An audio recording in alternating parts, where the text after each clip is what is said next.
and welcome to an Organized Chaos podcast. My name is Bobby Quarters. Chaos is here with me.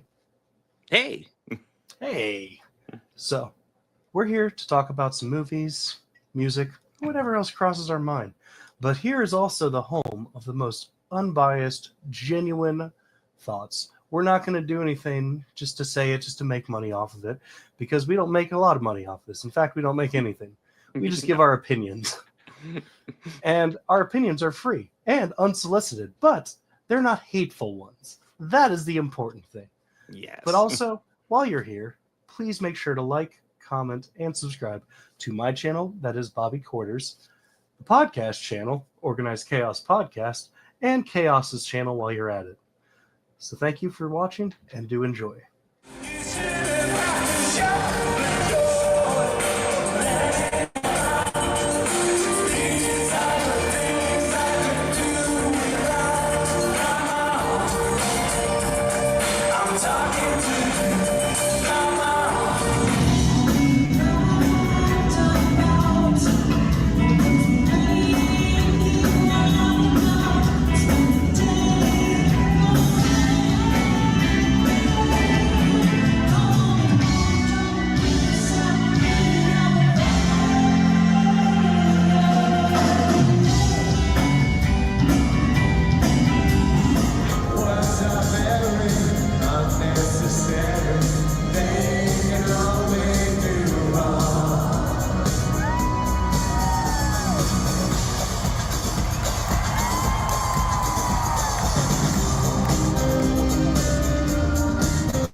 So, we begin. I'm Captain Nala Ake, Chancellor of Starfleet Academy. We're all the first Academy class to return to our campus in San Francisco after more than 120 years. Some of you are here for your families, some for yourselves. Together, you are the best and the brightest from across the galaxy. A tapestry that is Starfleet. You will learn the skills that shaped our greatest officers. Duty, honor, service!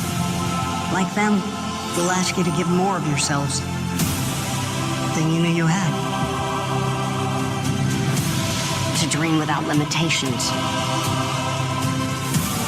Whatever challenges came before today led you to this moment. You here now. You weave together the future.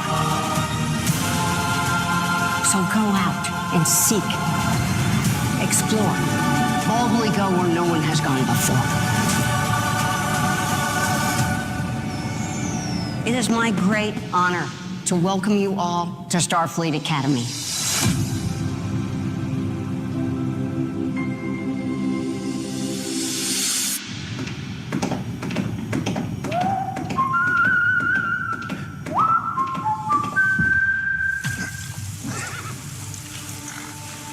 I was squire to Sir Arlen of Pennytree since I was a boy.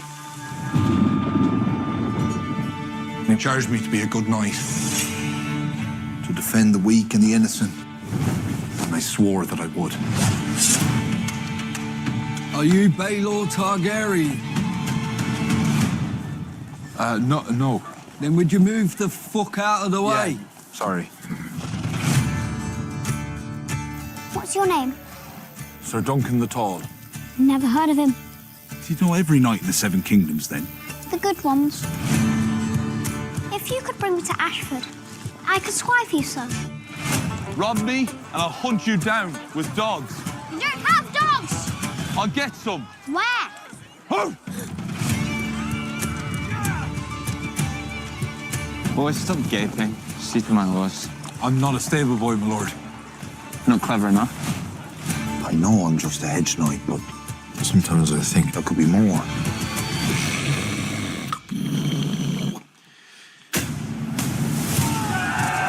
Why do you treat these royal lapdogs like they're your betters? They are my betters. These men have a name. I'm training. What chance do I have? I have no chance. Falling star brings luck to those who see it. So the luck is ours alone?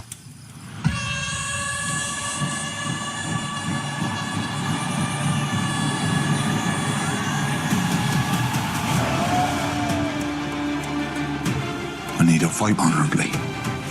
But sometimes I think I buried my courage alongside the old man. Within every man, there are many men. So be brave. Be just. Get up!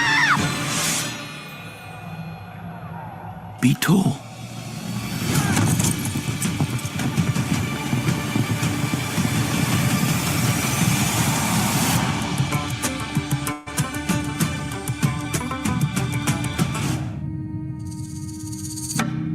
This is a memorial to the dead. So, is this all you're doing? It is. Are you Old Nick? Old Nick. You mean Satan? Yes. Old Nick released his demons unto the world of man. And the world of man fell before the demons.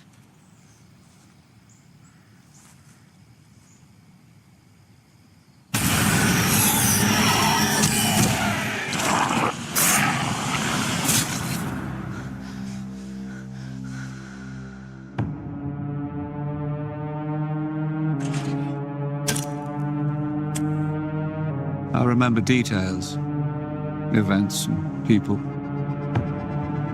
The world had an order. What's your name? Spike? No. I think your name is Jimmy. The foundations. They seemed unshakable.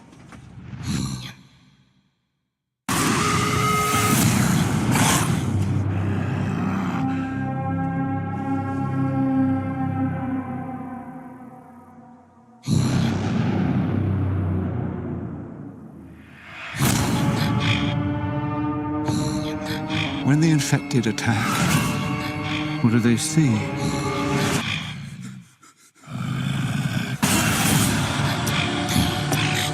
I believe the infection can be treated.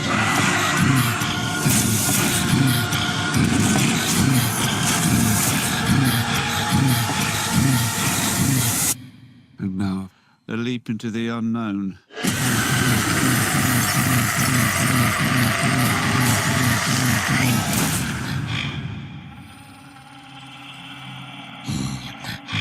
I can't do it. Okay. We'll do it live. Okay. We'll do it live. Fuck it. Do it live! I'll write it and we'll do it live! Fucking thing sucks! Hello. Oh, let's get Bobby. Hey, Bobby, how you doing? I'm doing better, much better. Yeah.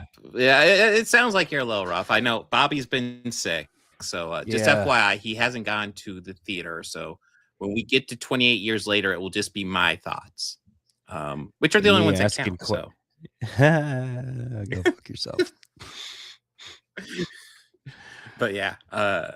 Okay, mister. Okay, whatever. I'm just know that you're gonna enjoy the next. Oh no. Oh, don't worry. The word bashing is gonna be coming soon. Oh, okay. I hope you enjoy your next run. I hope you enjoy the next time that James Cameron plays a laser pointer and spins it around for you, so you could enjoy Avatar 4. Ooh. Listen, man, that one lady, she is fire. She is. And yeah, they'll cat, explain her no cat other laser way. She pointer just is fire. She just yes, is cat fire. laser pointer. That is why Avatar movies are popular. Cat as Man, dude, man, those things are amazing, man. You just point at the floor and you're just entertained for hours. Yes. See, people, my point exactly. Elam keeps on trying to cut in. I'm like, dude, back off mine. I'm like, how was little dude? Oh, he's doing a lot better. He was just that's good. A second ago. That's good. I got him to the point where he will pretty much. I just mix his medication with soft food, so I don't have to torture him and shove it down his throat or anything. So he's good. That's good. He gobbles it up without realizing it. So he was also good the morning after being all discombobulated and altered state. Yeah, well, I mean, he still like the medication. Obviously, the painkiller medication is still part of what he eats. Yeah. So every once in a while, he'll just come over, and I realize, oh, you're a little stoned. You got that part of your food, didn't you? Little dude. Little dude. It's like he's just partying. Yeah, it's always kind of fun when the kiddies get like that because they're extra sweet and affectionate. Yeah, they're extra sweet and instead of just laying down, it's like just melting in your lap, and then they're also a little bit clumsier than normal too. Like they're in a really good mood, but they every once in a while they're just doing things that they wouldn't normally do when they're walking around. Yeah. But yes, he's doing a lot better. But we will be talking about the first 2 episodes of Starfleet Academy and the first episode of Night of the Seven Kingdoms, which I'm actually kind of surprised. Like they've advertised for it a bit, but not as much as I'd expect for a Game of Thrones spinoff. I don't think they want the buzz to go away from House of the Dragon. Well, my opinion, maybe, but I also kind of enjoyed this one episode so much more than like the last season of House of the Dragon. Well, last season of House of the Dragon was incomplete, which it kind of bugged. Like I was like, okay, they're leaving off at a big cliffhanger. That's not usual for Game of Thrones, but I guess that's their plan. Then you find out, oh, they actually ended the season 2 episodes earlier than they told the producers and stuff that they were doing. So they were planning a 10 episode season, and they literally just produced the first 8 episodes, and that was the end of the season. It was like, oh, that's shitty. Yeah, this last ending was, this last season sucked. Yeah, it was like, what the fuck? Why would you do that? Like, it was building up to something that seemed kind of cool, and then it just fucking ends, and it's like, oh, that's so lame. But we'll get into it because I think Night of the Seven Kingdoms is really refreshing for the Game of Thrones universe. But we'll get into it. Because I actually, the order I told Bob you would cover this stuff is pretty much my order from least favorite to favorite. But that being said, I will also add, I kind of liked everything this week. That being said, my least favorite is the first 2 episodes of Starfleet Academy. Oh, well, perfect timing. And now, overall, I did like, especially the first episode, I thought was a solid introduction, especially for a Star Trek series Star Trek does have a history of having clunkers for their first episodes. No, this was solid in my opinion. This was solid. Like they did a great job with this introductory episode. It introduced all of the characters, and it also gave us a threat throughout the entire episode, which played flawlessly by Paul Giamatti. Paul Giamatti is cheesing it up, and I even saw in an interview where he was asked, how do you want me to play it? And they told him to play it cheesy, but also kind of knowing you're cheesy and purposely playing it up, so almost like fake cheesing it. And using that as the context for his performance, I'd say fucking spot on. Yeah, he was amazing. The him whistling the original theme was a very nice touch. Yeah, it was hilarious. And how much you hear that original theme in this, it is also a very nice touch. Yes. I knew Holly Hunter was all that tall, but I didn't realize how short she was until she was standing next to Paul Giamatti, because Paul Giamatti's not really all that tall. Yeah, he's not like towered over her. I didn't realize how short she was either. I was like, holy shit. My gosh, she's itty bitty. She's itty bitty. I looked it up. I think she's 5'1". Which is probably partially why you know what? Yes, that makes sense, because I'm thinking about it now, and I'm thinking about the movie Copycat. Have you ever heard of it? Sigourney Weaver. Oh, that's really familiar. Harry Connick Jr. plays like one of the most terrifying roles. Like, oh my god, really? Okay, so yeah, I'm adding that to the show. But Holly Hunter's in that with Sigourney Weaver, and there's a few shots of it. There's such a big height difference that Sigourney Weaver's really tall. Yeah. So Sigourney had to do a lot of the shots where she's sitting down and Holly's crouching next to her. So, but that way they appear to be the same height. But there's a lot of camera tricks that they used in that because of that. Yeah, they had to call up whoever worked on Top Gun and be like, how do you make Tom Cruise not look like he's a tiny dude? Blocks. Here's what you do. They stand him on the blocks whenever it's like waist high. And they never shoot him, and they never shoot him from like the feet up or full body shots. It's always waist high. Yeah. I went to, in my broadcasting thing, we had a thing about film and like videography. And our instructor asked that. I raised my hand. It's like, because he's short.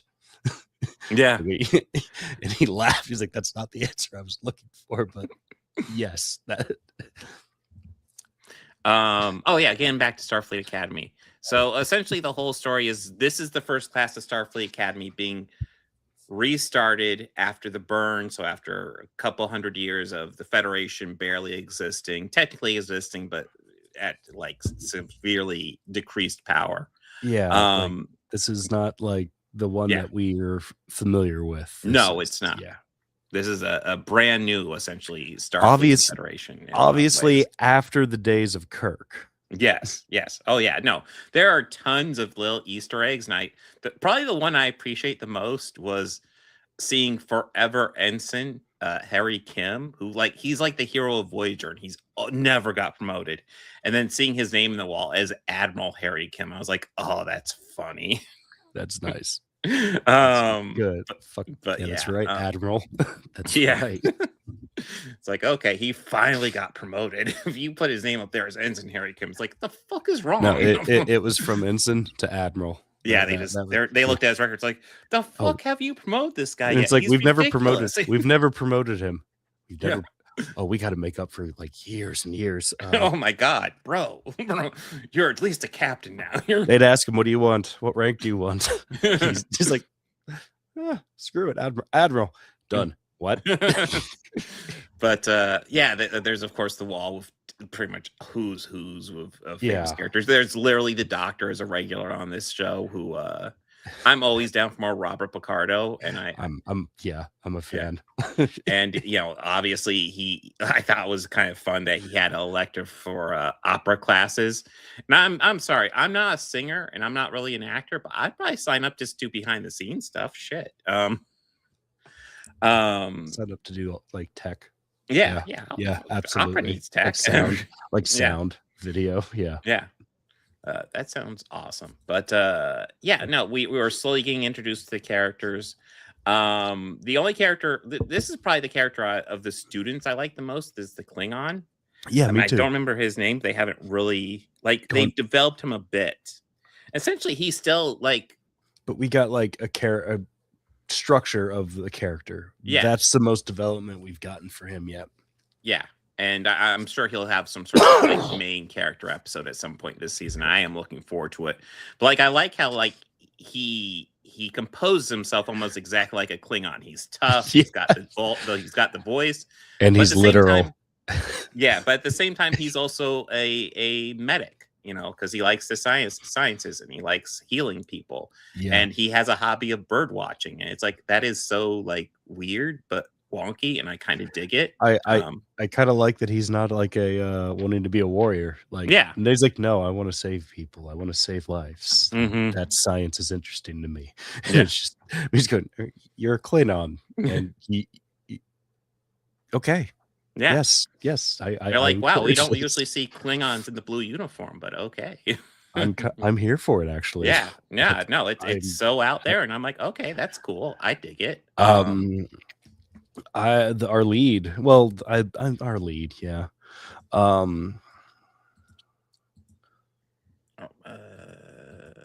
Lead. So I'm sure we got one. I saw one of him. Oh, you talk about the lead kid? Yeah. Okay. Caleb. Yeah, that guy. Yeah, is that him back there? Yeah, I think so. Yeah. Yeah.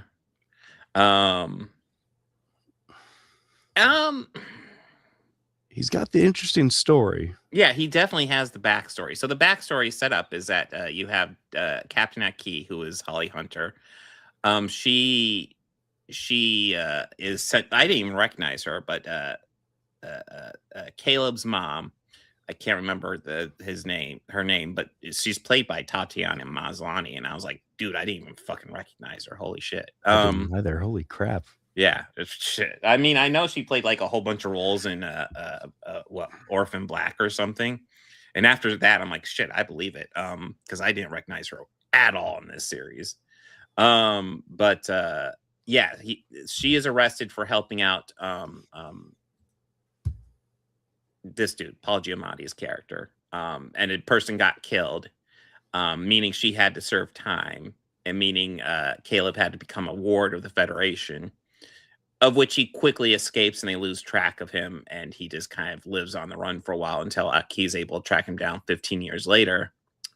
And she even resigned from the Federation because she talks about how immoral it is to separate children from their parents, and how she should have bent the rules to make sure that the child could stay with his mom, you know, because, you know, that is immoral. And, yeah. You know, Star Trek's not being political or saying anything blatantly at all. Yeah, she just thought it was absolutely immoral that she did that. She thinks, you know, she's like, I could have bent the rules or something and just dealt with the heat later. But she followed the rules to the letter, and he grew up without a mom, essentially. And she has been trying to mend that and kind of help him out and give him a leg up since then. So I guess he's kind of her project. But like, she's, you know, she wants to make sure he gets the opportunities he needs. That being said, he is kind of a semi-criminal dude. He's up to sus stuff. Yeah. Yeah. But yeah, he's kind of the main kid. He's definitely the main kid in the second one. Although the first one, he is kind of the guy who because he understands programmable matter, he's the guy able to undo Paul Giamatti's big plan to take it over. Yeah, I know. Star Trek's never been political. Yeah. What? No, the original series was never political. It never had obvious messages that would blatantly say just to the audience. Yeah, never. I mean, there was never an episode where they land on a planet where they end up fighting literal fucking Nazis. That definitely never happened. There's never there's never an episode where they landed on a planet where there was a race of people, how their skin color was literally split on one side, and if the white was on the right side and you were on the left white side, then They never did that. No, that'd be way too blatant for Star Trek. No. Way too obvious. By the way, did you notice that race in the opening scene? Yeah, they're in there briefly. I thought that was. I was like, oh Sharon hey, or whatever. Yeah. oh sweet. Although they aren't following. Actually, the right? Chuds are getting enraged because they're. So the story behind "Let That Be" that last battlefield was that the planet pretty much destroyed itself. And those were the only two survivors that they knew of. That being said, they are also a spacefaring race, so it's weird to assume they don't have colonies anywhere else except on their planet. So yeah, survivors don't seem unlikely to me. And they also don't seem to be getting upset over the fact they aren't following up on the fact that that race apparently has the ability to mind control the ships.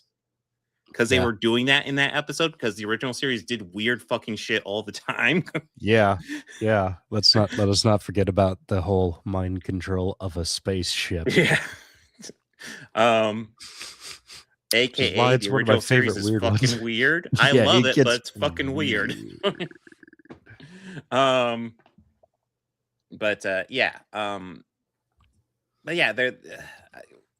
But yeah, overall, I think this first episode does a decent job of kind of just setting things up. Yeah. For me, the second episode kind of dragged quite a bit. Agreed. I think the idea, because I guess Beta Z hasn't joined this newly put together Federation yet, and that's the plot line of the second episode of getting Beta Z to join. And I like that as a plot line overall, and I do think it's interesting seeing the Beta Zs again.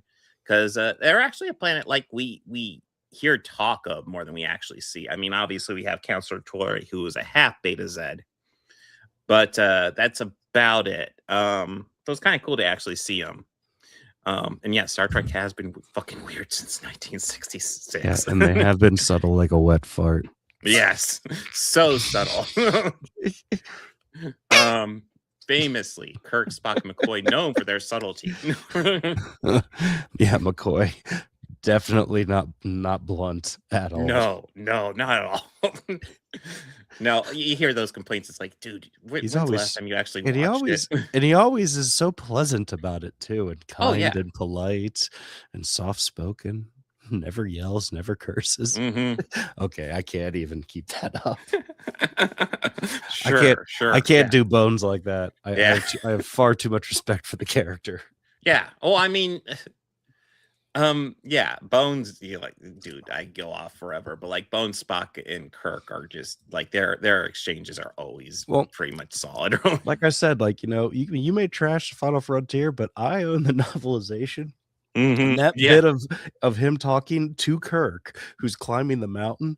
Yeah, it's funny in the movie. Way funnier in the book. But pretty much that's my take. So like the first episode works more or less. It's not perfect, but it works. Second episode's a bit of a slog. I think if they trimmed like 10 minutes off of it, it would have worked a lot better. But I won't say I dislike it. Just kind of meh. Well, before we started, I said that I thought they could have trimmed some time off the first episode. Yeah. And that wrap up of everything. I kind of felt when the resolution happened, that would have just been perfect to end it right there. We just didn't need the continuing resolution. Yeah. That went on. And that kind of just... I get it, but I also understand what they're going for, because the first episode, they kind of want to give us some more character moments to get this a bit more solidified, which I get. And let's be real. Star Trek is not a franchise traditionally known for having the best first seasons. No. And for a starting point for a Star Trek series, this is decent. This isn't as strong as Strange New Worlds or Lower Decks, but it is a hell of a lot stronger than Discovery or definitely fucking TNG. TNG is like the poster child for having a terrible first season. But yeah, it's a solid start for this series, and we'll see where it goes from here. I thought I'd take a few moments to talk about some of the Chud arguments, because I don't know. I feel like every time I open Facebook or anything, somebody's posting some dumb shit about this show on just fucking every fucking Star Trek group there is. And I thought I'd go ahead and just address a few of them because number one, they're all stupid. There are issues with this show, but like Well, none they're of them just. are bringing it up. Can you hear me? Yes. Yes, I can hear you. Well, I was having some mic issues. Oh, okay. Yeah. I've read some of the chud arguments for it. Yeah. Actually, yeah, since that actress is up, is more of just body shape, and it's like, Yeah. wow. Yeah, Like, there's a lot of the complaints about, oh my God, there's too many fat chicks. And it's like, Yeah. okay, number one, this character is a Jem'Hadar. We have never seen a Jem'Hadar female before. They are a warrior species. It makes sense that they'd be a bit stockier build. Number two, like that old Federation that Gene Roddenberry talked about, how everybody was always in good shape and pretty much all the food they ate was healthy, no matter what they ate and all that shit. That's gone. Like this is them trying to rebuild that, but like it's only been a few years. Yeah. We can't expect perfection. And even in that, James Doohan did exist. He was not the slenderest guy ever. I'm just saying. And if we're going to talk about this, we could talk about something that Trekkies have been talking about for years. And it's the episodes where you could see the girdle. Yeah. Yep, right there. And let's like talk about, well, how I think the girdle was mainly in the movies, but yeah. You could see it in a few, you could see it in the later seasons. The later episodes. He's yeah. But the other thing, going back to this Jem'Hadar character, she's half Jem'Hadar, half Klingon. And I saw lots of people complain there are no Jem'Hadar females, and I was like, okay, that was true in the 24th century. This is the 32nd century. We don't know what evolution the species has taken, and she's half Klingon. It's completely reasonable she has a Jem'Hadar father and a Klingon mother. It's also it's Star Trek. Yes, it's also a fictional fucking universe that they can kind of do whatever they want with. It doesn't break canon. Yeah. But yeah, there's lots of arguments about her. The other thing, I don't see any pictures of it, but like everybody seems offended about how Captain Aki sits in her chair while the ship's at warp and traveling for a long time. Oh, what? Her sitting relaxed and comfortable. Yeah. And I'm like, okay, so Holly Hunter's a small framed person and she's got a big old captain's chair and she's just making herself comfortable. Like I put my feet up on my chair when I'm relaxing. I mean, it's not a big deal. I'm the captain and it's my chair. Who cares? Exactly. That's the thing. It's her fucking chair. Yeah. That's her prerogative. If she wants to sit in it like that, I don't care. And if you know you're how offended boring by it that, is? that's a you problem. If you're Do you know how boring it is to sit in one position for a real long time? I mean, she's even reading a book, for fuck's sakes. She is obviously trying to entertain herself. There's this beautiful shot inside of her quarters. I don't know if you caught it. You probably didn't recognize it. But there was an outline of a Grateful Dead Skull and Roses piece of art next to an album by them and next to a poster on one shelf when they were in her quarters. Nice. Yeah, and it was just more of, hey, I have that album. That's a good album. That's a really good album. Oh yeah, but Shatner famously wore a girdle. Yes. Oh yes, he did. Yeah, that's pretty famous. Yeah. Yes. But God forbid, we say anything bad about Kirk. Because apparently he is the end all be all of Star Trek. No, that died with Leonard Nimoy. Yeah, no, I do think that's insane because, you hear the chuds argue that Kirk is Star Trek. I'm like, number one, Star Trek has been so much throughout the years. I would hate to just define it to one character, but if we had to, it's Spock, not Spock. Kirk. Spock. But yeah, I don't like defining it to one character.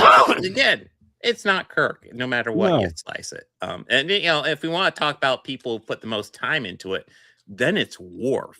So, and it's not even close on that. Yeah, Michael. Yeah, Michael Dorn's jams, man. Like him and Brent Snyder. Brent Snyder's done a bit, yeah. Yeah, they love this series. Mm-hmm. I'm trying to think. I know there's some more stuff, but I don't know. It's all so stupid. This is a fictional story in the Star Trek universe. Deal with it. Well, you know, they're gonna argue about anything. Yeah, and listen, I would never say you're not allowed to like this. I wasn't overly thrilled. I didn't think it was perfect. I thought it was good, but not like amazing. No, but the ship looked cool. Yeah, the ship's decent. Yeah. I don't know. I think bridge, the insides look fine. The exterior was a little. Yeah, it might have to grow on me, but yeah, the wings on the back or the tips or yeah. I'm not a fan either. It's an interesting idea, but I don't know if it works looking at it. But yeah, the interior kind of had to grow on me a little too. Mm-hmm. I was like, oh, that's looks like a Las Vegas casino a little bit. Yeah, as well, especially the bridge. Yeah, the bridge kind of did, yeah. but the rest of the ship's fine. Yeah, I'm kind of wanting to like figure out because like, okay, go back a few. We had like, the science officer in yellow. Oh, Jet. Yeah, like she was in she was in Strange New Worlds or Discovery. Discovery, yeah. Yeah. So this is in the same time period of Discovery. Yes. So it's the 32nd century. Yeah, because I recognize the admiral on there, like who was Vance, I was like, oh yeah, you still don't like you at all. Nah. Yeah, I think he's all right, but yeah. But yeah, I do like Jet Reno a lot more. I love her deadpan fucking quality. How she just flirts it. Yeah, I love it. Yeah. That's like always. Like beautiful delivery. Mm-hmm. Yeah, it's Tig Notaro's character. I don't think she's a great actress, but she's good at just doing deadpan shit, which is pretty much what she does on Star Trek, and it fucking works. I dig it. But yeah, of course, Rob Picardo is fucking fantastic. Oh yeah. Yeah, I can't think. I know there's more Chud arguments, but that's kind of the basis of them, and they're all stupid. Listen, if you don't like the show, that's fine. You don't have to watch it. You just don't have to watch it. Yeah, but like that fucking easy. Yeah, but like complaining that like there's too many fat chicks or it's too woke or whatever, dude, you're just watching the wrong franchise at that point. Like this is Star Trek. Maybe Star Trek isn't for you. Yeah, Star Trek has been woke since 1966. Yeah. Deal with it. But yeah, that's about all I have to say. It was good enough. Ready to move on to Night of the Seven Kingdoms? Yeah. Let's talk about it. Oh yeah. So have you read these books? No. Okay. As far as Game of Thrones, I've only ever read the first book. Dived into some lore. I think that's it for George R. R. Martin for me. I've dived into some lore with Westeros and stuff. So I'm like kind of familiar with the stories of Duncan the Tall. Okay. Just how I'm kind of, because I'll put on like those 5-hour lore videos of that to fall asleep to. So I kind of know some of them. Yeah. They have good voice actors on them. Like really good ones. So yeah, I kind of think I know what happens in this story. Okay. Well, we'll have to see. They might take liberties as well. They might, but like, this is cool. I'm here for it. I like it. Yeah. So this is the story of Duncan the Tall. It begins with him burying his knight because he's a squire. And he essentially, decides to go enter this tournament and say that, like, before he died, the knight knighted him, which didn't happen, but, he did train him. So, it's like, I get it, just go make your own name, even though he is not even sure how well he'll do in the tournament. I don't think he's seen any battle, but like he's just been trained by this knight who treated him like shit, by the way. Yeah. But yeah, and everybody seems to notice really quickly that like he is not your average knight. He doesn't seem to have any, like, he seems, like, best way to describe it is when he walks in, everybody recognizes how green he is. And yeah, he screams it. But but like, I'm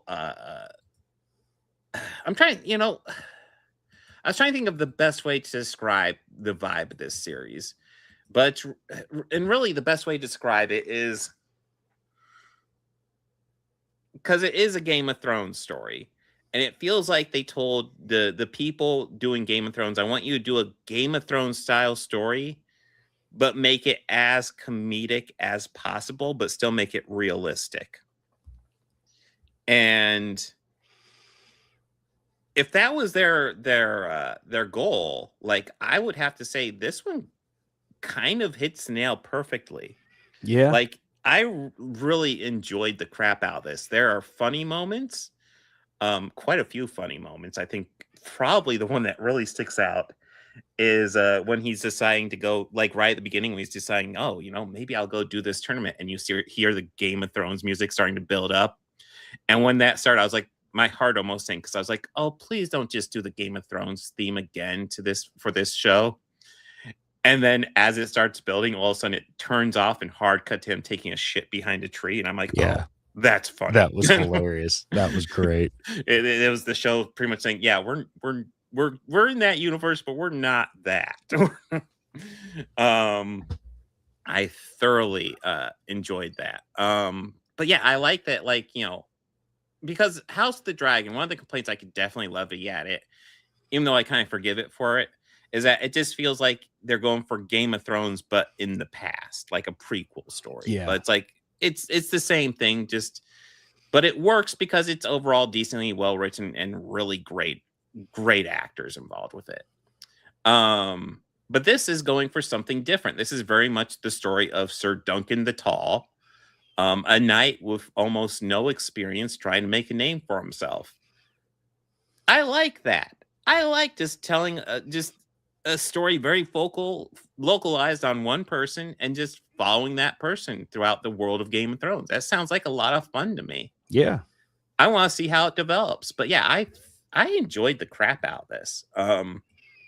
It's the story of him and his squire, Egg. Yeah. Yeah, Egg. I really did actually enjoy Egg. Well, I have a feeling that, like, Egg is going to be quite like the valued person in his circle. Oh yeah, I mean, an argument can be made. He knows more about being a knight than Duncan does in a lot of ways, which, hey, it's kind of like his Varys. Yeah, but without like advisor sword. Yeah, but is like deceitful. Mm-hmm. Can be, at least. Yeah. I don't know. I have a great feeling I'm gonna like both of these characters' journeys. Oh yeah. Well, I like how Duncan's like, I'm a knight. He's like, I've never heard of you. And he's like, well, have you heard of every knight? And Egg's like, I've heard of the good ones. Yeah, just like, that. The good ones. And it's like, yeah. He's a little hustler. Okay. But yeah. Yeah, there's a lot to really appreciate. There's definitely shots here that I have not seen yet. Yeah.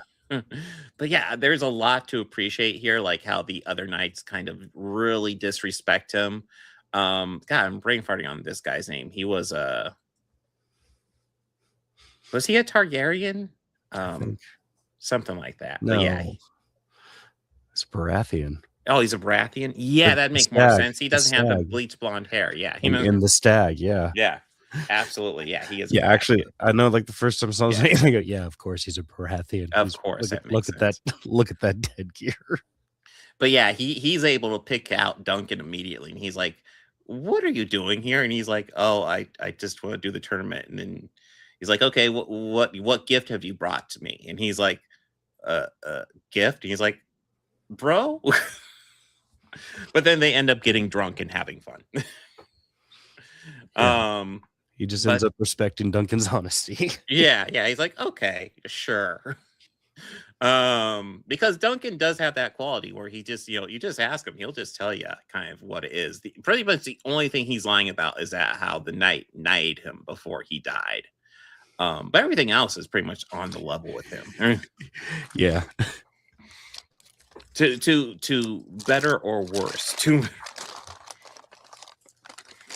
Yeah. What the fuck are you doing in my tent? And yeah, no, and that's right. He says, "What are you doing in my tent?" He's like, "You had food here." And he's like, "Oh, that makes sense." That's pretty much their whole exchange. It's like, "Oh, that's funny." Yes, I do. But yeah, no, there's characters you like. There's characters that are despicable here, but yeah, this guy's a dick. Yeah, he's kind of a douchebag. This This guy was just a piece of work. Yeah, he was kind of funny. He was like, "Yeah, you just need to get a night to sign off on you."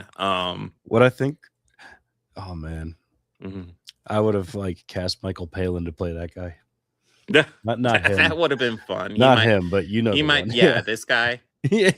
Yeah, I could see that. He might be a little too old. He might He would retire, turn it but down, I could yes. see him fucking owning that.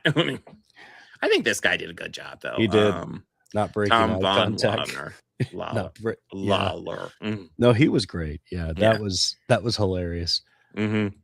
But yeah, it's much shorter than your average Game of Thrones episode. It's only like 40 minutes or something. It's a breezy watch, but it's fun. It's like they asked the Game of Thrones guys, "Hey, could you maybe just do like a little comedy in the Game of Thrones universe?" And this is what they did, and it works. Like, you like the characters you're supposed to like, and dislike the ones you aren't supposed to like, and there's plenty of funny moments. Like, Game of Thrones had funny moments, but this one is definitely kicking those up quite a bit, and they work. It's not too much, but it's the right amount. Yeah, I enjoyed the crap out of this. I'm excited to see what happens. It's a breath of fresh air for the Game of Thrones universe, in my opinion, because it's something different. They aren't just doing Game of Thrones stuff. It's just like, here's the universe. Let's just tell this one guy's story. That's fun, and that's intriguing to me. Let's do that. And this doesn't seem like it's something that's going to have a huge cast like Game of Thrones does. There'll probably be quite a few supporting characters. Although it won't surprise me if it pretty much just the regulars are just this guy and Egg for the most part. Or people just pop up a bit more sporadically. And I'm down for that. But yeah, I enjoyed this. Excited to see what happens with it. Anything you want to add, Bobby? No, I'm excited for the show, see where it goes. I want to see more of Westeros. I want to revisit some places, maybe even see some places that we haven't been before, because if I recall, we didn't go to Ashmark the first time. Actually, hold on a second.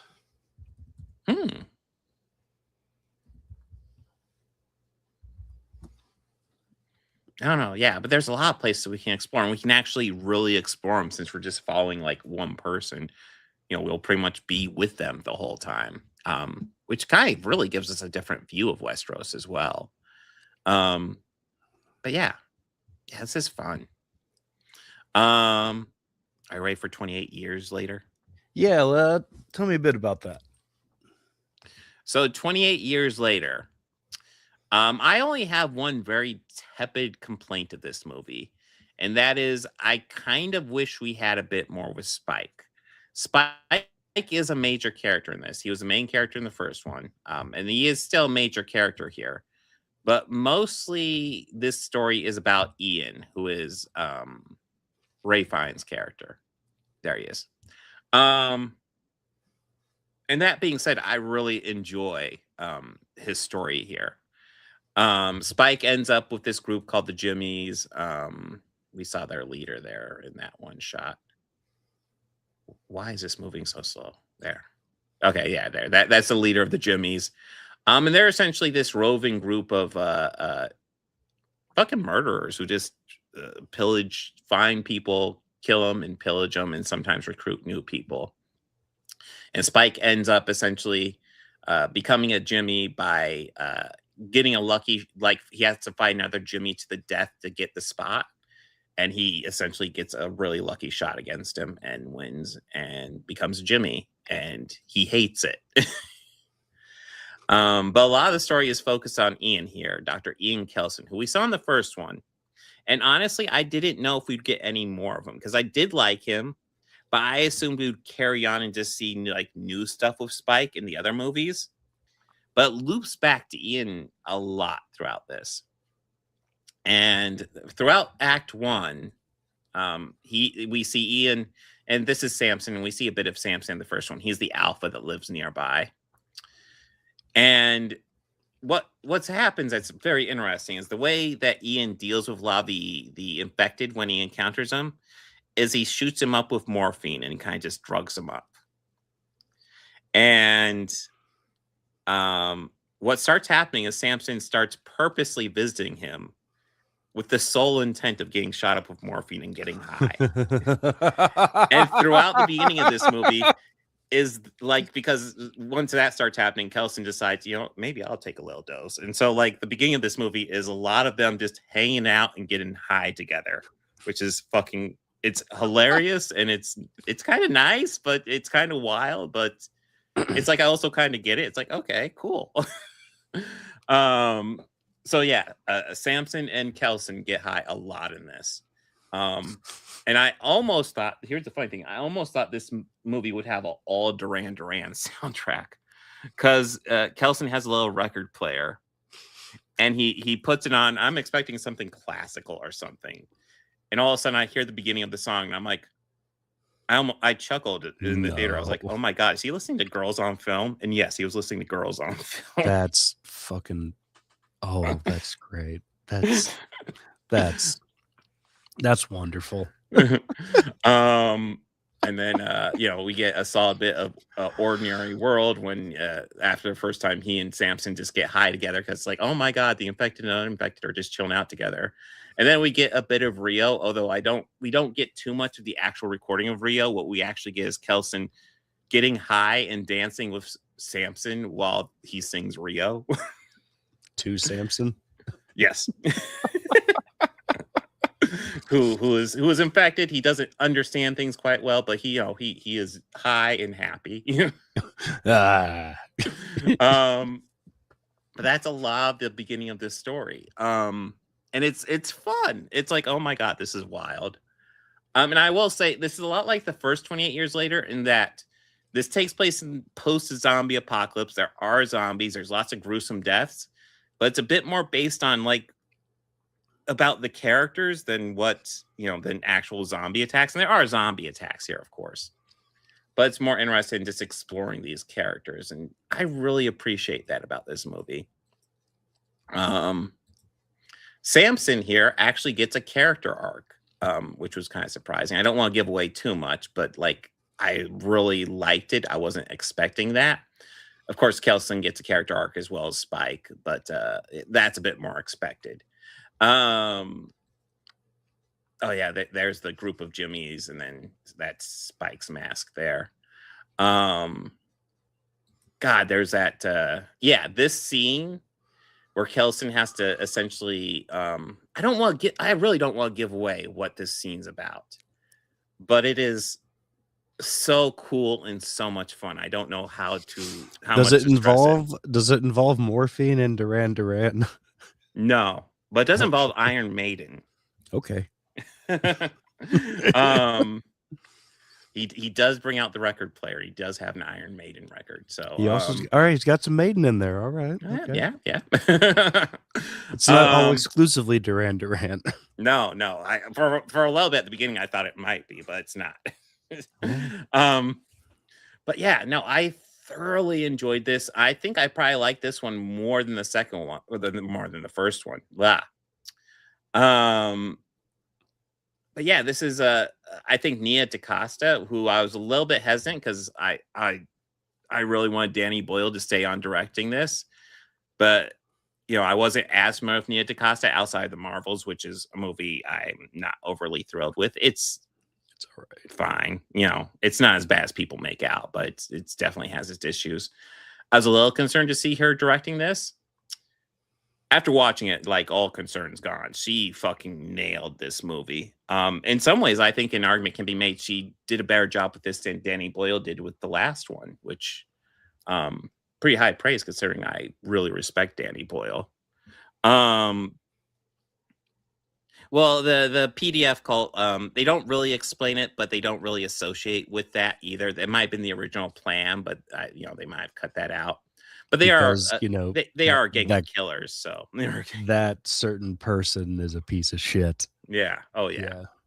But like the person, the leader of their group here is a piece of shit too. So Yeah, isn't he from Sinners? it's Jack O'Connell. Is he from Sinners? Yeah, didn't he play Remy? A vampire? He might. Actually, now I think about maybe that seems vaguely familiar. I could see his face there. Of course, it might just be. Yeah, he's in Sinners. Yeah, he's Remick. Yeah.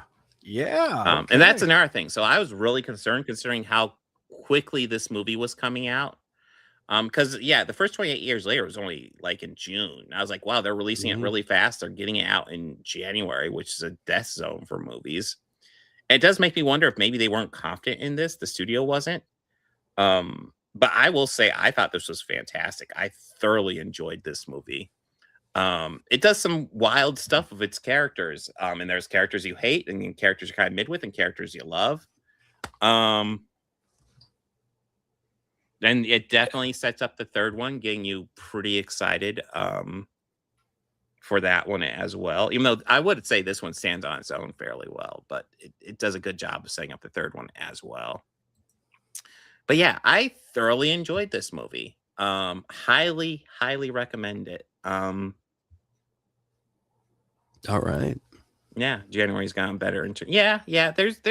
Listen, just because a movie is released in January doesn't mean it's guaranteed to be bad. It just the odds are not in its favor. But this one is definitely not a stinker. This is not one you'd normally expect in a January release, like a horror January release. You don't expect something this cool. And like I said, I would probably say I enjoyed this more than the last one. So if you enjoyed the last one, this one's better. This one's probably a bit wilder, but mainly just because some of the characters are a bit wilder. But like, I like how we have Ian's story. I like how we have Spike's story with the Jimmies, and I really like how it all comes together. Yeah, it's a good movie. I highly recommend it. Without getting too much into spoilers. Okay. A lot of the Duran is pretty much Act 1. So Duran and Samson and Ian getting high, that's Act 1. And that was, I'm not gonna lie, that was kind of a trip to seeing them just relaxing and getting high together. It's like, okay, I can see that. Like, it's not like Ian has anybody to hang out with and, you know, just protecting himself. And then this one's like, hey, let's do this regularly. And he's like, okay. Why not? But yeah, this is a lot of fun. Yeah, Samson does get some gruesome fucking kills in, especially early on. Although, like I said, he gets a character arc. I don't want to spoil what it is, but he gets a legit character arc, which is like, holy shit. Okay. But yeah, I hope this one does well enough to get the next one made. Cause yeah, I thoroughly enjoyed this. I liked it. I don't know if I've said that yet, but I'll say it again. It was good. I know it's underperforming what the first one did, unfortunately, but hey, maybe they record the third one all so quickly already that it's already made. Yeah. With how quickly this one came out, they might have, because it doesn't seem like this doesn't come off like a rush job or anything. So no, one surprised me that if Alex Garland just had them all three written out and they're just putting them together. And part of it might also be trying to avoid him aging too much between movies. Which, yeah, if you produce them this fast, that will help. But yeah. Yeah, or if they just Alfie did Williams. like a lot of the scenes for all of them all at once. Maybe, yeah. Yeah. But I mean, especially since this movie takes place pretty much immediately after the last one. And yeah, for a young kid, you don't really notice any age in Spike. And it won't surprise me if it was recorded immediately afterwards. But yeah, it's a good movie. Check it out. And a lot like the first one. Like, if you maybe don't go in expecting a zombie movie, expect a good character piece with zombies involved. And if you want to be one of those people who's like, well, this movie actually doesn't have zombies because they're not technically dead. It's just a virus. If you're one of those people, shut up. This is this is a zombie virus. We all know what they're going for. We don't know. But yeah, I like this a lot. Yeah, I'm a fan. I'm interested to watch it. Yeah, I would definitely check it out. I'm hyped too. Yeah. Let me go ahead and dig up what we have on the agenda for next week. I already got it up here. Well, you're just showing off. Yeah. I think this week was all new stuff, and I think next week isn't it like 48 hours and Deuce Bigalow and then something new? And then Fallout Season 2, episodes 3 through 6. Catch up with Fallout. Okay. I will say I'm falling behind with Fallout, but like my daughter has gone all caught up, and she told me pretty much the last 2 episodes are just like that's the season coming together. Like they were insane apparently. So I'm looking forward to getting caught up. And then we're also going to start diving into the Eddie Murphy verse. Yeah. And also continue our dive into the Snyderverse with Deuce Bigalow. Yes. So 48 Hours and Deuce Bigalow, which 48 Hours is Eddie Murphy's first feature film I saw. So it's been a while since I've seen that one. I remember being underwhelmed by it, but it's been a while since I've seen that one too. Yeah, maybe I will have fonder memories of it. A rewatch, because it has been years since I've seen it. But yeah, and then Deuce Bigalow, I remember liking back when it came out. We'll see how that one's aged as well. Yeah. that should be interesting. But yeah, let's see. I can't think of anything else to add. So Bobby, I hope you're feeling better. Oh, I am. I'm on the tail end of it. Okay. I mean, I can hear it in your voice that you're still sick, but I also know lots of times like the voice will be one of the last things to recover. You'll feel like pretty much 100%, but your voice is still fucked, you know? Yeah. But hopefully it gets better. Oh yeah. Oh yeah, the new Muppet Show. I forgot about that. Maybe.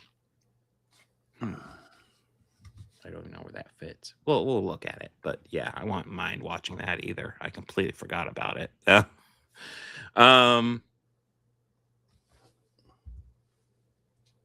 I don't have too much to add. Although you definitely have something to add. Huh? Yeah, you're not adding anything, are you? Oh yeah. I am adding something later in next month. Copycat. I was telling you about it earlier. Yep. Not exactly a spoiler, but yeah. I'm trying to think. I know the showcast will be on tomorrow. I think obviously it'll be Dane and Eric. I will not be available because I get to work tomorrow night and then open Thursday morning. So I'm like, okay, I'm just not available Wednesday. I'm just Insiderverse is probably the worst first. Yeah, probably. But Eric will be live with Dane, and then I'm pretty sure Otterly Noah said he will show up as well. So pretty exciting showcast for tomorrow that I won't be part of, but will be good anyway. And then I will be live Thursday with normal comic and Chud coverage, and then probably Saturday with probably just comic book coverage, unless I meet the super chat goal. But yeah, guys, thank you for joining us. Make sure to like and subscribe. Make sure to like and subscribe to this guy over here, Bobby Quarters. And of course, the Organized Chaos podcast channel, and of course, Organized Chaos over here. If you want to see past episodes of this, I know they're paywalled mostly on my channel, but you can watch them on the podcast channel, or you can watch them on Bobby Quarters channel anytime you want. Absolutely free. Yes, they're right there. Or you can pay me money. It works. Maybe some ads. I don't make any money off those ads. But but yeah, make sure. Well, that's the thing. So Bobby needs to make sure to make money off those ads. So make sure to like and subscribe so he gets that threshold. Yeah, I'm batting amateur numbers over here. But yeah, guys, thank you for watching. Party on and be excellent for each other. Be excellent to each other. God damn it. Take care. I slaughtered my catchphrase. I slaughtered it. You ruined it. It's worst stream ever. We failed. Batting for 1,000. Ah, well. Maybe tomorrow will be better.